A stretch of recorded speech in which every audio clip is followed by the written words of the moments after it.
I wanted to talk about the slide out.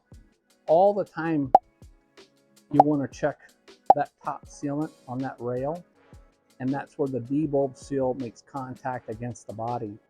The debulb seal, if that separates from the wall from friction, so when that room is moving, and this is a under frame slide out, when that room is jarring itself, basically like shimmying itself up and down, it can actually roll that debulb seal and cause that sealant to separate.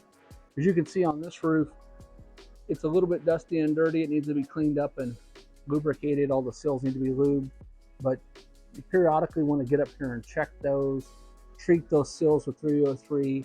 Same thing with the awning fabric that's up here too. You can see that the awning caps are starting to get sun damaged, and the awning material is not quite as black or shiny as it used to be. So make sure when you're up there, treat your seals, check your insert moldings, clean and treat the insert molding as well as the rain gutters to prevent them from getting sun damage. And also do your squares on your slide out corners as well. Anything that's rubber, vinyl, plastic, make sure you're treating it. And hey, there's Big Jim. Hey, Big Jim, what's going on?